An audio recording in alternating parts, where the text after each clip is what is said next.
Well, hello, my friends, and welcome back to another episode of Legacy Farmer, the podcast. This is your host, J.C. Young, and today's topic of discussion is this: let me ask my banker. So we had a potential new member coming into Legacy Farmer, and on average, we're receiving about 50 to 100 applications a month. Over the last 3 years, we've received several thousand applications from farmers and ranchers all across the U.S. And if some of you have actually applied, you've gotten on the phone with one of our team members, and one of our primary team members that kind of fields all the calls that come in for applicants that are applying to be a part of Legacy Farmer. Her name is Joni, and Joni handles a bunch of the calls. She's a great asset to our team and does an absolute great job. And anyway, so she had a potential client come in, and as she goes through her process, we're really just qualifying people, guys. Like, that's what we're doing. We keep our network. We have about 300 members. Notice how I said we had a lot of applications come in over the past 3 years.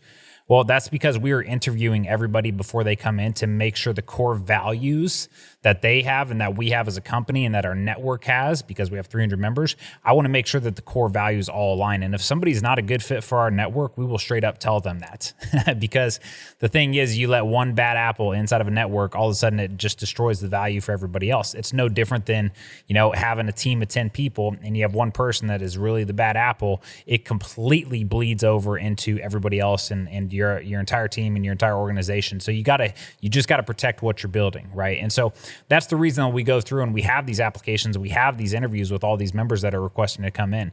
Now, when Joni was in the middle of this conversation with this member had no idea where they were at financially. They had no way to track numbers. They were never taught this stuff. They had no idea how the bank was making decisions. They had no business organization. They had nothing set up. They had no estate plan in place, no legacy plan in place. Like, nothing was set up. And unfortunately, this member is no different than, I would say, more than 75% of farmers and ranchers in the U.S. today. And honestly, I'm kind of being a little bit lenient there. I honestly think it's probably more than that, because there's one simple question on our application that we ask, and it's, how well do you know your numbers? Well, guys, out of 3,000 applications, the amount of people that said, I can get you a detailed report as of today, because that question gives you three possible answers. I have zero idea where I'm at financially.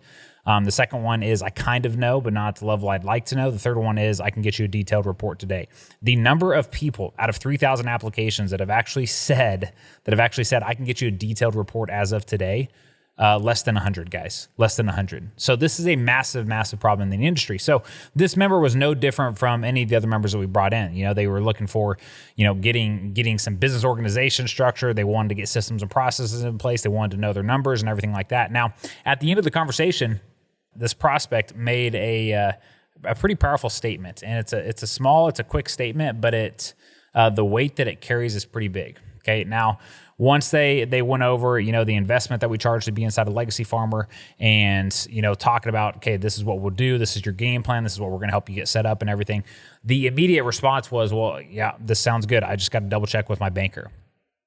Now, I just have to double check with my banker. Now, this is a common statement across all farmers and ranchers, okay? And this is a massive, massive problem, guys. And honestly, I'm going to get a little triggered inside of this podcast because it just straight up pisses me off. But the reality is, you guys, if you have loans at the bank, you have an operating line of credit or whatever it may be, how does it make you feel as a grown man running a business? Like, this prospect coming in had a business that did revenue of $1 million to $2 million a year.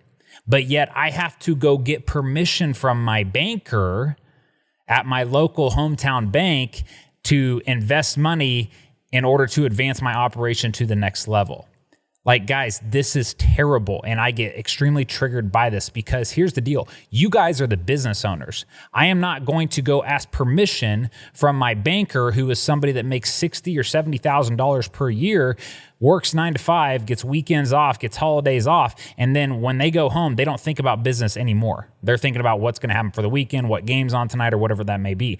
Now, the reason I say that is because, guys, when I was in the bank, I went to a lot of different banking conferences, and like, there's one at Kansas State University every single year, and there's 1,000 bankers that show up there. Guys, everybody's the same. Like, everybody's the same. Hey, let's go get drunk tonight. We'll wake up. We're going to sit in this room tomorrow. We're going to listen to some guys speak about future farming, future cattle. Like, we had Cattle Facts guy there and a bunch of different speakers.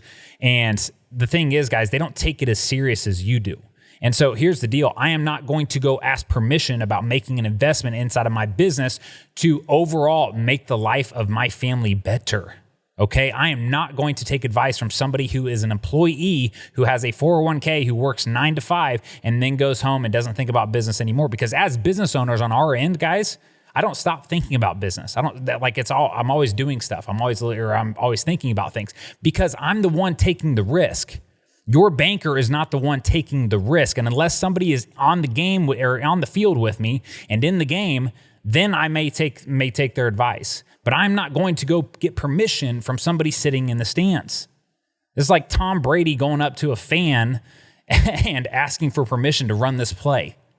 Like, he's not going to do that. And as a business owner, I'm not going to go ask my banker, hey, can I do this? Or hey, can I do that? They are not your parents, guys.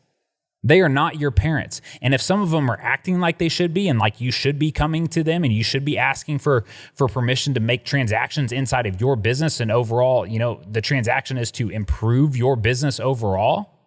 If they want to try to hold their power over you and hold their thumb down on you, you need to find a new banker. Okay, guys, and this goes back to a story inside of the bank one time. Guys were making a lot of money back in 2012, 2013, 2011. Wheat prices were up, cattle prices were up. We had $3,200 bred heifers. Everything was going really great back then, right? And so from the banker's perspective, they're not going to tell you what you can and can't spend because everybody's making money. They don't care. And honestly, the banks wanted you to spend money because you had already zeroed out your line of credit. They weren't making as much interest, so they want you to get more in debt. Kind of seems like a screwed up system to me. But the problem is that when prices started to roll over, cash flow started to get a little bit tighter. I was being told as a 26-year-old, Jace, hey man, looking over this guy's numbers, we get that, the last few years when we had good prices, they were able to spend $100,000 a year on family living. But honestly, you need to tell them that we need to back this off to 50. And I just sat there and I just looked at the boss in the bank. Like, are you kidding me? Who am I as a 20-something-year-old? What power do I have? Or what right do I have to go tell a 40 or 50 or 60-year-old grown man who is married, who has kids, who pays his own bills, what his time is worth for the year? What he should or what he can and cannot pay himself? That is not my right. And that was one of the biggest things that pushed me over the edge of the bank.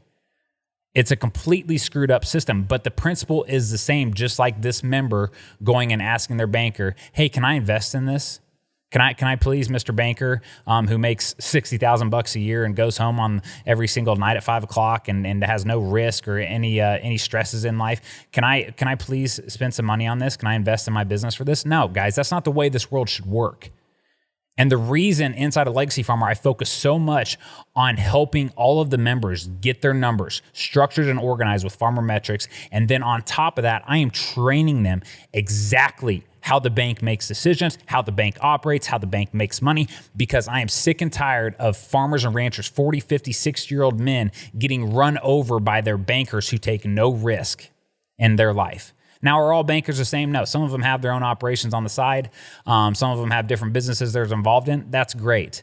But there's certain bankers out there that are not making any money or not making very much money, that go to work from 9 to 5, do not think twice about anything in business after 5 o'clock, do not think about it on the weekends, completely zone out, and to think they have the power over a person who's doing $2 to $3 million a year in revenue, has the risk, is making loan payments, is running a business, is contributing to society, is just doing things differently. Like, this is the problem, guys. And I do not want any of our members in Legacy Farmer to feel like the bank has power and control over them. That is why I completely expose everything the bank's looking at. We expose every number they're looking at, what they use to make decisions. We are taking the power and the leverage back from the bank because I'm sick and tired of grown men having to go to their bankers like they're their parents to get permission to do something that's going to better their business, that's going to better their life, that's going to better the future of their family and their farm and their legacy. I'm tired of it, guys, and this is going on more and more and more. Okay, now again, I'm not just calling out all bankers. I'm definitely not, because there are a few select bankers that are actually really good at what they do. They really care about their clients. Their mind doesn't turn off at 5 o'clock. They're going above and beyond for their customers and everything like that. Those are far and few between, though. And the thing is that with the majority of our members in here, we're approaching 300 members now. That's 300 different bankers that I've had to hear about. And it's less than 5% of those bankers that are actually the good ones. It's the other ones that I'm talking to right now. because you should not be taking any financial advice or asking any sort of permission from those people. You are not there to work for them. They are there to work for you. And if they are not providing you with the level of service that you deserve, then it's time to pack up, move to a different bank. And this is conversations, guys, that we go over and over again, because I have members coming into Legacy Farmer that have been getting treated like shit from the same bank for the past 2 decades, and they're just there because their dad has been there his entire life or their family has been there their entire lives. No, we don't do that here. We do not put up with that here. We learn the numbers. We know exactly where we're at financially. We know exactly what the bank is looking at. We know exactly what rate we should be getting on our notes, which is extremely beneficial coming, when you come into Legacy Farmer and you're able to see an average of the rates of everybody's getting. And this is regularly discussed on our community boardroom calls on a weekly basis. And you have guys that should be getting 3 to 4% on some notes, and they've actually been paying 6.5%. Guys, we have members like over this year alone, the amount of savings our members have saved from going in and negotiating interest rates and taking the power and control back from the bank is more than $200,000 this year. Per year. But again, let's add this up, because the majority of loans are not just 1-year loans. They're over 10 years. So 200 times 10, $2 million in interest, guys. This isn't a joke. Okay, and again, I feel like I am sometimes just, kind of the rebel ex-banker. I'm happy to be that guy. I'm happy to be that person, because I'm sick and tired of grown men and families and kids and the future of these family farm operations getting screwed over and taken advantage of. I will not stand for this. I cannot stand for this. I feel like God is pointing me in this direction, and he has presented me with all these things for me to be the voice here and kind of just expose what's going on and lead people down a path that gets them in a better position for their financial future and for their family. And that is what we do inside of Legacy Farmer. So my friends, I hope this message rang true for a lot of you today, because I know a lot of you listen to this podcast, you're going to feel this way. You feel this way. And especially the younger guys, especially the guys in their 20s or early 30s that feel like they got to go into their banker and ask permission for everything. Guys, oh man, you just need perspective. You need perspective. And so that's just what we focus on inside of Legacy Farmer. I'm so sick and tired of it. As I said, I was going to get a little triggered throughout this podcast, but hopefully it was worth it. Hopefully it ignites a fire in you to go take a stand and start doing some things differently, and to stop, finally, for the first time in your life, stop asking for permission and make investments in yourself and your business and your family and your legacy that are best for you. Not best for your banker, not best for the bank or the board or anybody else, but best for you. And that doesn't make you, selfish or anything like that. It means you're acting out of self-interest. And when I'm acting out of self-interest, I am taking care of me first, and I'm making decisions that are best for me, because then when I'm in a better position, I can better impact the lives of those around me, like my wife and my kids at home, or the people I work with, or whatever that may be. Versus selfish is just doing it for you and for nobody else. No, when I'm acting out of self-interest, I'm acting in the best position for me so I can better impact the lives of everybody around me. So my friends, start acting out of self-interest. Start making some moves. Start taking a stand for what's best for you inside of your life. I hope you found this message valuable, and we will catch you on the next episode of Legacy Farmer, the podcast.